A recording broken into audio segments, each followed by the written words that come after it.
queria mandar aí a todos os torcedores, toda a família Palmeiras, que tiver a possibilidade, que fora lá e esteja apoiando nós, que vamos precisar muito deles.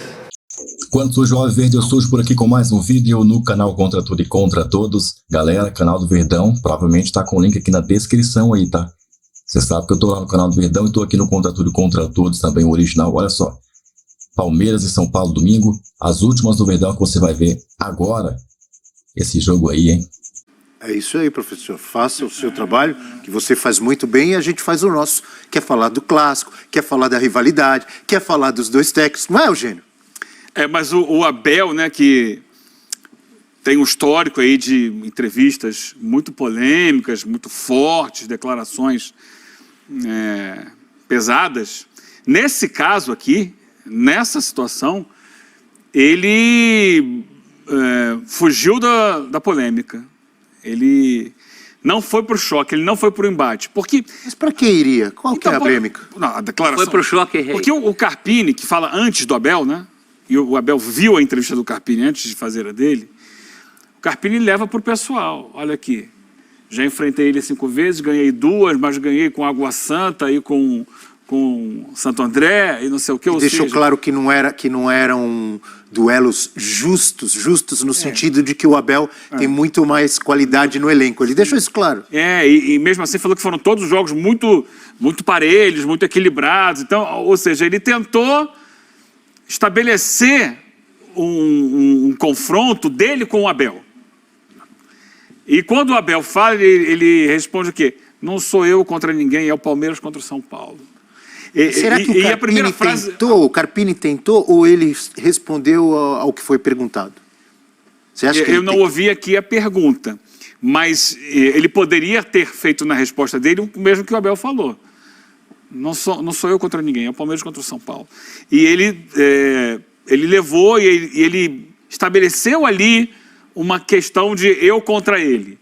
Eu, com times mais fracos, consegui ganhar dele 2 vezes e nós tivemos duelos muito parelhos, mesmo eu estando inferiorizado. Então ele foi para a comparação direta entre ambos. E aí, do outro lado, o Abel, a primeira frase do Abel é: eu tenho que tomar cuidado com o que eu vou falar.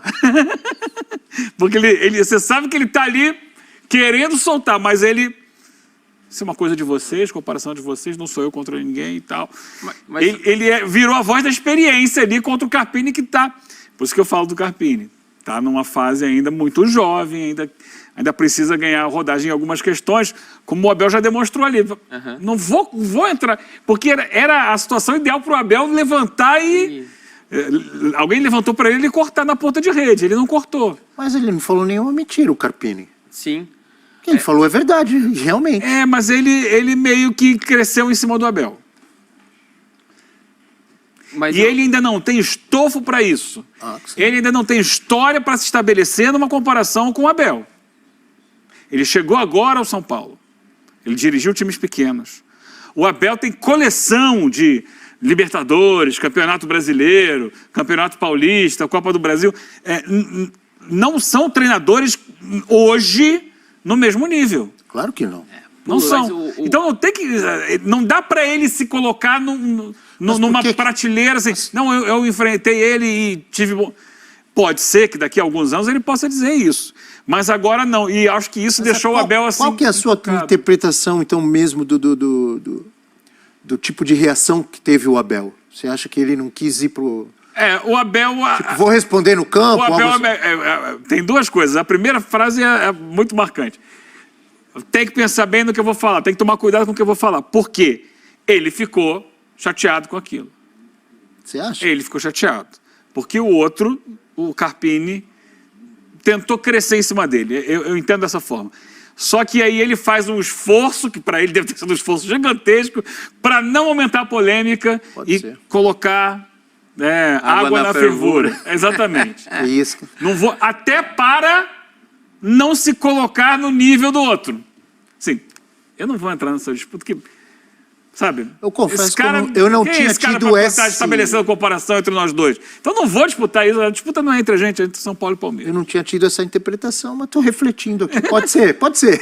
Talvez o Carpini tenha falado assim, em vez de, não, o respeito, é um grande treinador, ter feito um trabalho, falar do histórico dele, pensando até no que ele falou depois do clássico, da vitória contra o Corinthians. Você vê como o Carpini demonstrou um certo incômodo em relação aos questionamentos pela idade dele, Sim. pela carreira. Então, depois que ele falou de tantas interrogações. Então, talvez, não que ele queira, pelo histórico, tô no mesmo nível do Abel. Talvez ele não tenha tido a intenção de se colocar no mesmo nível, mas falar, olha, eu sou novo, eu tô começando, tô pegando o meu primeiro clube gigante, mas eu tenho um bom histórico contra ele. Então é para vocês que de repente questionam a minha idade, questionam o fato de eu estar dando esse salto agora, eu também tive competência nos confrontos. Então talvez, até dentro do que o Eugênio colocou, talvez o Carpini mecanismo de defesa? Será? Talvez ele tenha Carpini? colocado dessa forma para também se valorizar de alguém que está incomodado por estar sendo questionado muitas vezes por conta da idade, por conta do currículo dele até aqui. Eu acho que é isso. Eu acho que ele não tem que estar incomodado, ele tem que fazer o trabalho dele e comprovar dentro de campo. Ele tá fazendo. Vem de uma bela vitória contra o Corinthians, mas ainda é um início de trabalho. Mas eu senti como uma sequência da outra entrevista. Ainda o incômodo de falar que é jovem demais, porque na outra coletiva ele deixou isso. Bem claro. Né?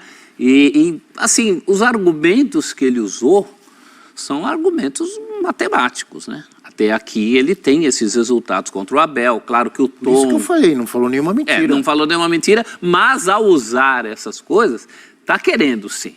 Tá querendo se colocar num patamar que a gente ainda não sabe se ele está. É um risco que ele está subindo. É um risco. Tanto que o Abel falou assim, ele conhece o meu trabalho muito melhor que eu conheço o dele.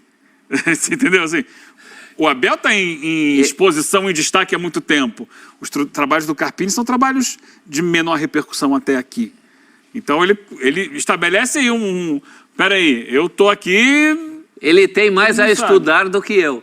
A amostragem que eu tenho, e embora os dois tenham se encontrado até na final do último Campeonato Paulista. Né? Já tem uma...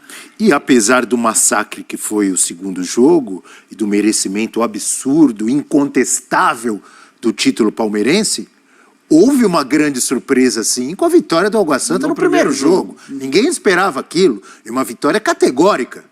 Foi devolvida com juros e correção na segunda partida, mas o que se esperava e o que seria normal para todos ou não?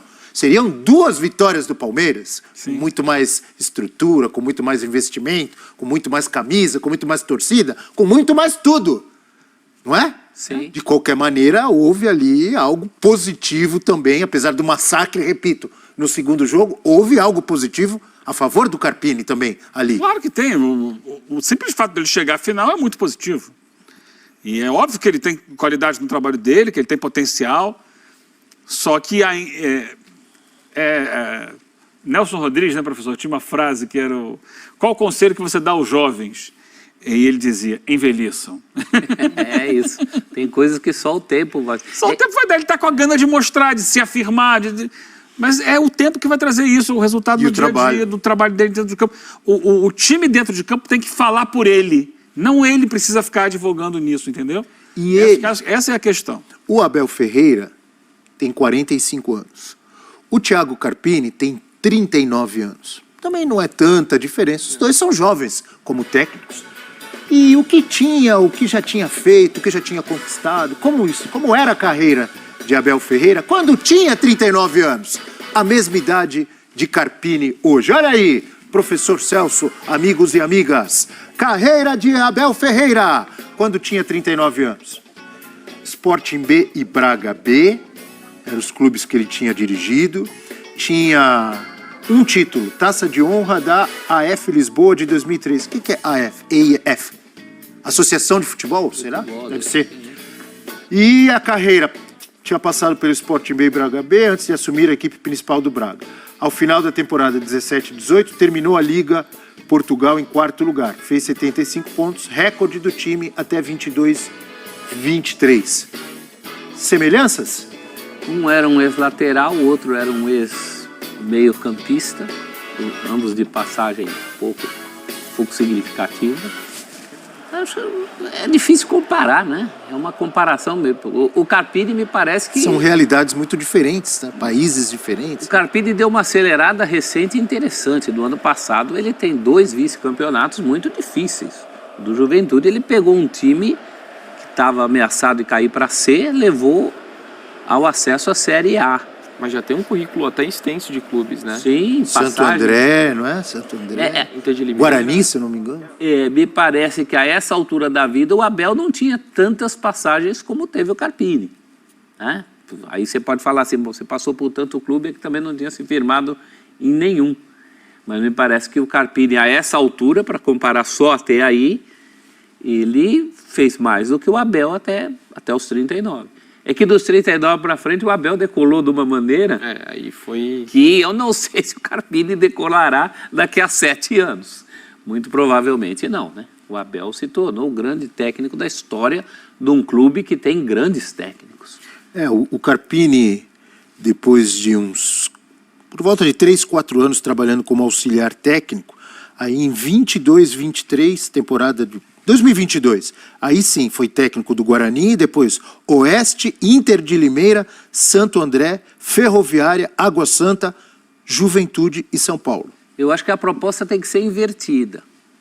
O Carpini será um Abel aos 45? Vai ter que fazer coisa pra caramba, hein?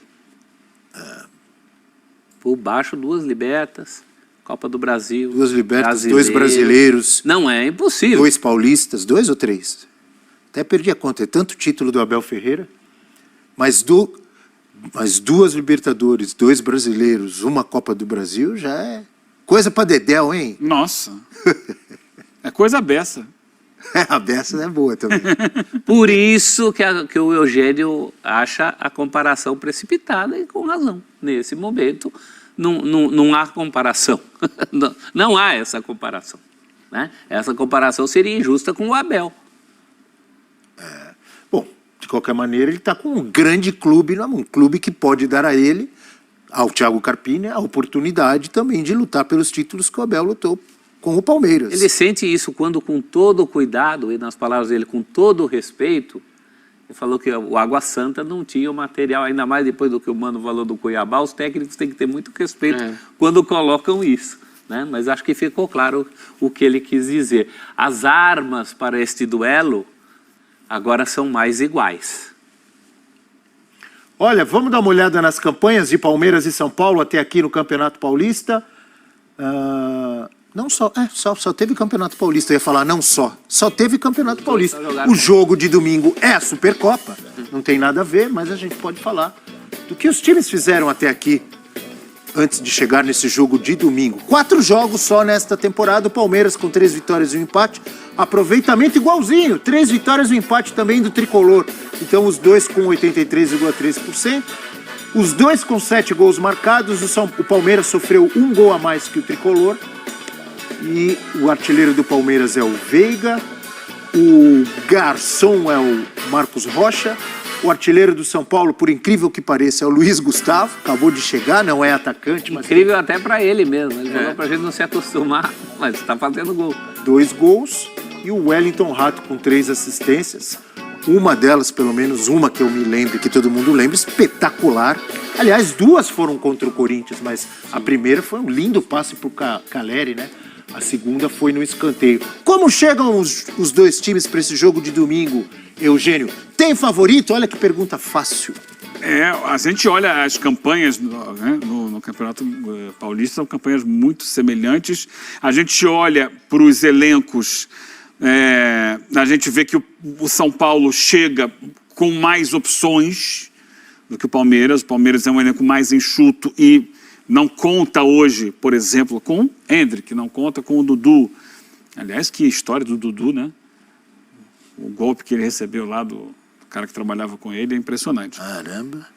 É muito pior do que o golpe do lance do Scarpa lá, né? Sim.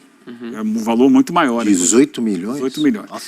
Mas, então a gente vê um São Paulo que vem muito embalado, muito empolgado por ter quebrado o tabu lá na Neoquímica Arena, a primeira vitória, o time que me parece, né, com uma motivação no máximo. Só que o Palmeiras, por outro lado, é um time muito acostumado a esse tipo de decisão. Bom, é o atual campeão dessa Supercopa, né? É um time que, nos momentos decisivos, tem a capacidade de concentração, de equilíbrio emocional, de estar ali dentro do jogo, de atuar de forma muito efetiva. Então é um jogo São Paulo sem, pegou uma sem casca favorito. nesse quesito aí, nesse sentido, no ano passado, com vários mata-matas ali de Copa do Brasil. Não pegou, Eugênio? Contra grandes times. Um deles, o próprio Palmeiras. A casca do Palmeiras eu acho que está maior nisso. Sim. Entendeu? É um time muito talhado, esse Palmeiras, né, desse período recente aí, muito talhado para grandes momentos, para grandes decisões. O São Paulo, apesar de tudo, né, foi campeão da Copa do Brasil, é verdade, passou pelo próprio Palmeiras, e o São Paulo tem sido, nos últimos anos, o time que tem desafiado o Palmeiras, especialmente se a gente olhar assim, para os times da cidade, do estado de São Paulo.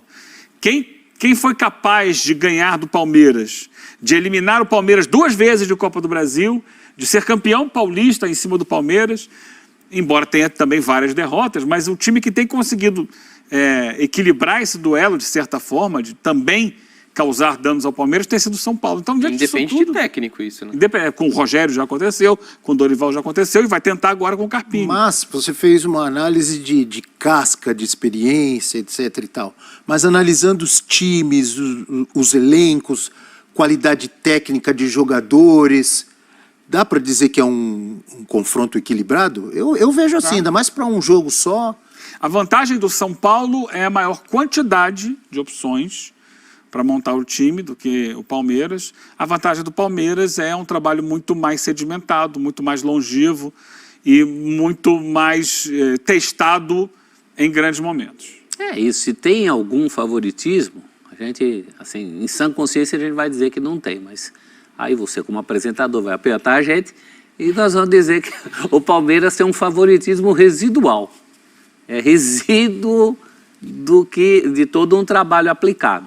O momento... Você disse, desculpa te interromper rapidamente, que eu, como apresentador, iria ou vou apertar vocês, mas eu mesmo, como apresentador, estou aqui pensando que não vejo favoritismo, não. Mas eu acho que tem o favoritismo residual do Palmeiras. O Dom que falou com razão que se fosse uma disputa mais a longo prazo, o favoritismo seria do Palmeiras, mas eu acho que isso se reflete também nessa situação de um jogo, de um mata-mata, essa coisa que o Palmeiras tem de achar o gol salvador, não é achar no sentido pejorativo, mas de encontrar, porque só encontra quem procura também, né? Encontrar o gol salvador naquele momento difícil do jogo. Quem vê os jogos do Palmeiras percebe isso.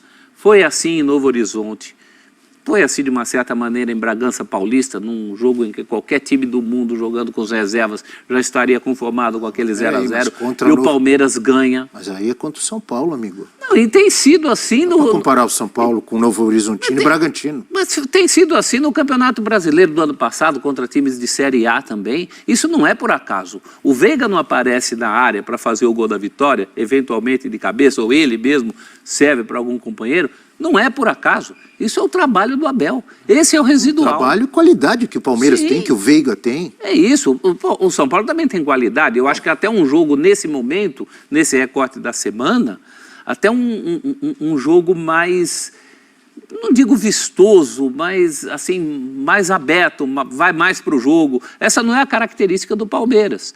Mas eu acho que o Palmeiras tem um favoritismo residual. Pelo resíduo ali... peneirando. Tá bom, então me fala, vai, quantas fichas aí? 6-4, o mínimo. Se são 10 fichas. 6-4? 6-4 para o Palmeiras. Tá certo, então o Verdão favorito. Pode ser até dos pênaltis. Por que não? Tá quase muretando. Se apertar um pouco mais, ele vai falar 5-5. Já jogou para pênaltis. Então... 6-4. Eu mureto, sem dúvida nenhuma, aqui é 50-50 para mim. Temos uma tela, amigo André Dom, aqui para você sair do muro, com Rafael Veiga, 2 grandes personagens decisivos ultimamente, e Caleri. Olha que coisa maravilhosa. Quem vai ser mais decisivo? Rafael Veiga pelo Palmeiras ou Caleri pelo São Paulo? Ah, os números dos dois em clássicos, isso é maravilhoso. Esses caras são Mr. Clássicos, se é que existe isso. O Rafael Veiga, 46 jogos em clássicos com 15 gols e 8 ou 6? 8 assistências? 8 assistências, 7 vitórias garantidas. No Choque Rei, são 18 jogos do Veiga com 5 gols, 1 assistência e 2 vitórias garantidas. Os números do Caleri também são significativos. 32 jogos e 13 gols. Dá uma média melhor de gols aí pra ele, porque muito menos jogos. Só que bem menos assistências, né? 1 contra 8 do Veiga, 5 vitórias garantidas. No Choque Rei, no clássico Palmeiras e São Paulo, 12 jogos do Caleri, 2 gols, nenhuma assistência. Assistência não é a do Caleri, né? Ele recebe assistências, não dá assistências. Os dois são importantíssimos em clássicos em geral e no Choque Rei em particular. Eu acho que essa é uma das coisas. O Caleri nem precisa de muito argumento para ficar no coração do São Paulino para frente. Mas essa questão da presença dele em clássicos é muito importante. E o Veiga a gente conhece reconhecidamente, não só em clássicos, né? Se você fizer esses números do Veiga no Palmeiras em jogos em geral, você também vai ter um bom aproveitamento. É um grande duelo de dois jogadores de estilos diferentes, mas de igual importância para os resultados dos dois times deles. E aí, é lógico. Como assim estilos de... Ah, está certo. Um é centroavantão. Não, você tem razão. Meia Eu é que viajei centralizado. aqui. Eu pensei que você tinha falado estilos semelhantes. Você falou diferentes. Diferente. Claro, diferentes. Diferentíssimos, né? Sim. E é evidente, assim, é difícil você falar quem que vai decidir. Os dois são com capacidades dentro das suas características e ainda num confronto, como eu falei, para mim é 50-50, mas se for para destacar um dos dois jogadores pelo momento é o Veiga. Assim, o que ele tem feito é um negócio absurdo de jogador pela concorrência que tem, chegar em seleção brasileira, é o cara que lidera, é o protagonista do Palmeiras em questão de criar jogo, gerar jogo. E nesse ano você tá vendo uma versão artilheira dele, pisando na área, fazendo gols de diferentes formas. Ainda que o Caleri venha de um clássico espetacular, tem toda essa identificação, é um cara que além do gol, assim, abriga o quanto que ele se movimenta, o quanto que ele incorpora em clássico também. É espetacular, lógico, é perfeitamente normal que o São Paulo ganhe com o protagonismo do Caleri o título, assim como o Palmeiras com o Veiga, mas se for para escolher o momento de um dos dois jogadores, para mim o do Veiga é um dos grandes nomes do futebol brasileiro nesse início de temporada. O Veiga, o marketing dele, eu estava pensando sobre não só sobre os dois, mas sobre grandes jogadores que fizeram história. O marketing do Veiga é a bola. Ele não é um cara de ficar falando muito, de ficar arrumando confusão, de falar muito sobre a carreira, que também não é nada demais. Já tivemos grandes jogadores que também falavam, eram irreverentes. Tivemos Romário, tivemos Renato Portaluppi, enfim. Túlio Maravilha. Túlio Maravilha. O Veiga, vê se eu tô falando bobagem, ele tá mais para um Rivaldo. Sim. Eu não tô comparando o futebol do Veiga com o do Rivaldo. Estou falando assim de personalidade. Qual que era o marketing do Rivaldo? Era a bola. Só que o Rivaldo acho que ainda era mais calado. Mais ainda. Mais como o Rivaldo, caladão. acho que não teve. Acho que não teve gente que mostrou tanta bola e pouca fala como o Rivaldo. Mas o Veiga, assim, não está mais próximo de um Rivaldo? Assim, Ele é low profile. É um cara tranquilo, na dele. Chega no jogo, ele arrebenta. Ele chuta muito, ele joga. Ele também não é aquele cara paradão, ele corre. Senão não jogaria com o Abel. Se fosse paradão, não jogaria nesse Palmeiras. É jogador de bola e tranquilinho, né? Perfeita definição, eu acho que é exatamente isso. O marketing dele é a bola. E ele joga muita bola. E ele tem 4 gols, é isso? Já nesse início de Paulistão, impressionante. O Caleri não é um falastrão, assim, no bom ou no mau sentido. O Túlio era um falastrão, mas falastrão também que falava muita coisa legal, interessante e tal. Mas o Caleri também já gosta de falar mais, né? O Caleri nem fala tanto, mas ele é definitivo nas falas, né? Aquela coisa dramática do espanhol, quando acabou o tabu, ele falou, não tem mais tabu aqui. Então, ele jeito gosta. que ele Ele fala, dá umas né? alfinetadas. Você não imagina o Veiga falando Aliás, Caleri que já teve um entreveiro lá com o Abel Ferreira, né? Bem lembrado. Opa, bem lembrado. Tinha esquecido dessa, hein? No Morumbi. Esse jogo, você tocou no assunto, só queria voltar nele, lá no início. Torcida dupla, que não existe mais no estado de São Paulo, né? Primeiro, eu acho que tem que haver muito cuidado com segurança, porque é a mesma estrada que vai levar as mesmas torcidas, a gente sabe que tem muita rivalidade entre as facções de torcidas, então acho, não sei, não vi, mas acho que deveria haver um planejamento mesmo de viagem, porque a gente sabe que na estrada tem havido problemas, inclusive nessa estrada lá para Minas, né? De problemas de encontro de torcida, porque os pontos de parada são muitas vezes os mesmos, os ônibus passam uns pelos outros e tal, e esse é um problema. Onde muitas vezes acontecem as brigas, fora do estádio, no caminho do estádio, na estrada. E agora, por outro lado, se a gente conseguir ter um bom público lá, acho que vai ter um bom público, um estádio cheio, vai ser poder ver as duas torcidas juntas, né? Sabe, aquele duelo que equilibra o jogo, que coloca ali um colorido diferente, um tempero especial para um jogo como esse. E isso pode ser muito legal se a questão de segurança for equacionada. Agora, em geral, Abel, a gente tem tido bons jogos em Copa do Brasil, mas dessa é um encontro de dois rivais locais, uma rivalidade muito grande, né? É um clássico paulista jogado em Minas. E, tradicionalmente, grandes clássicos, assim, em que a rivalidade é muito exacerbada, os jogos tendem a ser um pouco mais amarrados. Porque muitas vezes os times vão com aquela coisa, eu não quero perder. Antes, evitar a derrota e depois ganhar. Então, pode acontecer, espero que não, de ser um jogo um pouco mais truncado, mais amarrado, com todo mundo mais preocupado em não correr riscos do que exatamente em buscar a vitória. Espero que não aconteça dessa forma. Mas muitas vezes em grandes clássicos a coisa fica assim. Nós tivemos um Palmeiras e Flamengo que não foi assim. Né? Eu ia falar isso. Foi aberto. 4x3, não foi 4x3? Ali eu acho que os dois se encaravam de uma maneira também muito igual, nesse sentido. Talvez São Paulo e Palmeiras não se igualem, não se encarem dessa maneira igual, esse duelo de... existe hoje uma rivalidade entre Flamengo e Palmeiras? Existe. Mas a rivalidade local é muito pesada. Claro. Ah, sim. Muito pesada. Já é secular, quase, né? A hora que o São Paulo completar um século vai ser secular. Duas lembranças. Uma, falamos do 4x3, da temporada passada da Supercopa, mas teve outra que foi 2x2 e foi para os pênaltis, não foi? Do Palmeiras e Flamengo também? Também aberto. Que foi um jogaço também, aberto e tal.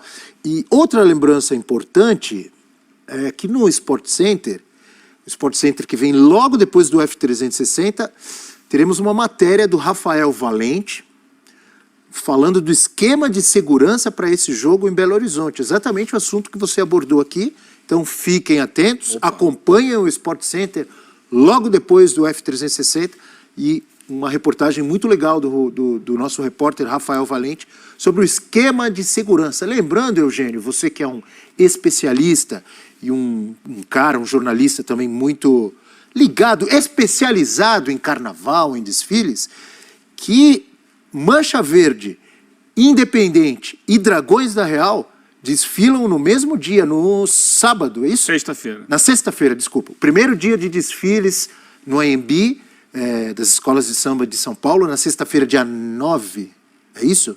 Dia 9... Daqui a uma semana, exatamente. Exatamente. Então daqui a uma semana é isso aí, dia 9, estarão na mesma noite Dragões da Real, Independente e Mancha Verde.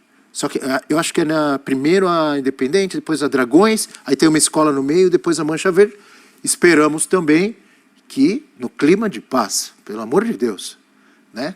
Mas esse é o clássico que temos domingo, voltando ao futebol. É porque você falou da rivalidade. Não, foi bem lembrado, mas bem lembrado. Carnaval também já vimos Um confusão. encontro que poderá acontecer nas estradas, poderá acontecer também na pista ali, né, na concentração do AMB ali, é bom ter muito cuidado. E a crítica que a gente sempre faz ao futebol, eu acho que vale para o carnaval também. É absolutamente fundamental que a Mancha Verde desfile no mesmo dia das duas escolas ligadas ao São Paulo. Mas está ficando cada vez mais difícil, professor. Não tem como, porque tem Gaviões da Fiel também. São 4 escolas hoje ligadas a torcidas organizadas desfilando no grupo especial de São Paulo. Gaviões da Fiel, Mancha Verde, Independente e Dragões da Real. Ah, então tudo isso é para não então não cruzar tem como, também. Não tem como e você pode separar. virar 5, hein? Porque no grupo de acesso está a torcida jovem do Santos. Se subir, viram 5. Então não tem como você separar, porque eram 2, você colocava uma em cada dia. Tinha essa, inclusive, acho que continua, né? A Mancha Verde desfila no dia diferente da Gaviões. Isso continua sendo. Mas quando começam a chegar outras... E no grupo de acesso 2 tem a camisa 12, também do Corinthians. Então tem cada vez mais, né? Cada vez mais. É difícil, a sua colocação é interessante, importante, mas fica cada vez mais difícil. Tem que fazer uma escolha. Exatamente. Tá chegando a hora, hein? O pessoal já esfregando as mãos aí, o pessoal já totalmente atordoado, o pessoal nem dorme mais, também não, né? Não é uma final de Libertadores, né? Não chegamos a tanto, mas tá quase, né? A questão é, poder zoar o outro é o que é importante. Então, se você perde, você é zoado. Se você ganhar, você vai poder zoar. Aí, afinal, nessas coisas, mas a zoação, né? Olha só, deixa aí o seu like, aproveita o embalo também, se chegou agora no canal, se inscreva aí no canal e já prepara para clicar nesse vídeo aí, ó, ou nesse, para continuar no YouTube. Avante palestra!